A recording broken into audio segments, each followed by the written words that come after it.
You know, those of us who have played Diamond Mine baseball for the last 20 something years tend to forget that some people are not familiar with certain concepts in the game. And so we're going to look at something here today that is a little bit confusing that honestly I don't really necessarily spend so much time doing myself. What we're going to look at is the difference between challenging the hitter and pitching around the hitter when you are on defense. So we'll go take a look at this and we'll go through the help file and read the thing that honestly most of us don't spend that much time reading. So here we are over here in this screen. You can see defensive tactics during the game. This is part of, by the way, the basic tutorial of the game, which I've actually never really gone through. During the game, you will alternate between playing offense and defense. The action is controlled through the button array in the upper center of the game screen.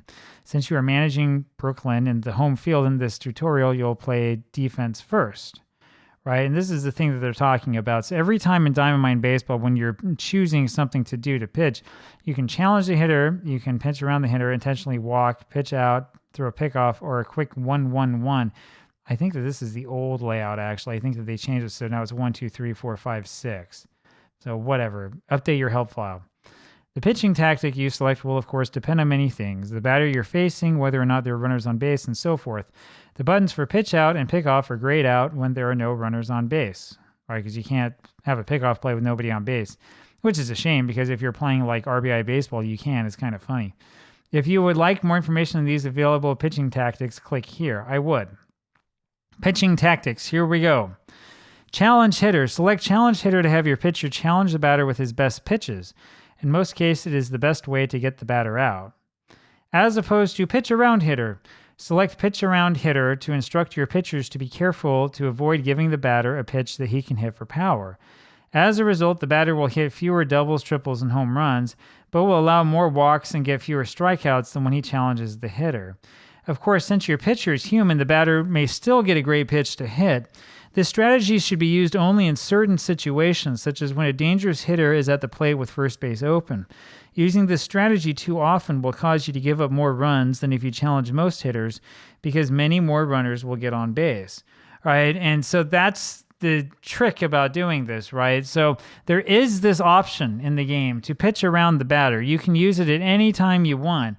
But the problem is that there's not really much of an advantage to use it. I mean, theoretically, yeah, you'll give up fewer home runs to Babe Ruth if you pitch around him, but you'll probably just end up walking him. And the question is, do you let the guy score 1 run against you, or do you let him get on base and then you give up 2 runs, right? I mean, you could intentionally walk the batter otherwise, like when the batter is very dangerous and when you want to set up a double play or the force play at home or something like that. But for the most part, you're going to want to like pitch around or probably just challenge the hitter instead of trying to pitch around him. I can tell you that I don't think I ever pitch around, maybe in some really rare occasions. But again, every time I can think of like a situation where you would want to pitch around the guy, I think, why don't you just walk him, right? And throw the intentional walk, right? And this is something that comes up in real life as well. If you watch that famous game, the 6th game of the 1986 World Series. I know everybody's watched it before. There's this situation in, I think it's the top of the 8th inning. The Red Sox are up 3-2, and they've got runners on at second and third, and Wade Boggs is up there, and he's got, is that the time where Boggs is up? I can't remember exactly what it is. I think, yeah, there's a runner on third base, I think is what it is. Boggs is up there. And the Mets decide to pitch around him, and so they throw 2 straight balls to him purposely, hoping that he'll swing at one, and of course he doesn't, and then they walk him intentionally. And Vin Scully asks Joe Garagiola, why would you do that? He's the Major League's leading hitter. Why not just walk him? And he says, well, you take a chance, right? Maybe this doesn't happen. It's famous because then Marty Barrett comes up and draws another walk, and then Jesse Orosco has to go in and pitches 1 pitch, and then is taken out of the game. So it's a controversial managerial moment. But the question does deserve to be asked, right? Which is that if you're going to pitch around Barry Bonds or Babe Ruth or Ralph Kiner or Mickey Mantle or whoever, why don't you just walk him? If you're that scared of him in this situation, put him on base instead of taking the chance of giving up something, and you're probably going to walk him anyway. So that's kind of my question for you is there any situation where you would actually pitch around the batter instead of challenging him? I mean, I don't know. Now, you could argue that options like this do open things up for inaccuracies in these games when you're playing a replay, which is the other reason why I just do the one. I tend to use the quick 1-1-1 or the quick 1-1.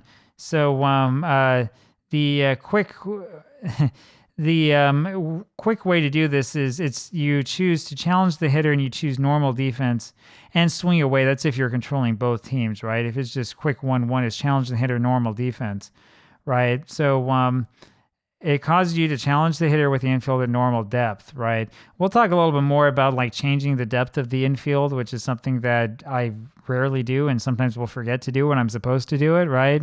But for the most part, most people when they're playing the game are just going to choose 6 when they're on defense, which will be quick 1-1, which just means you're going to challenge the hitter and the infield's going to play normally, right?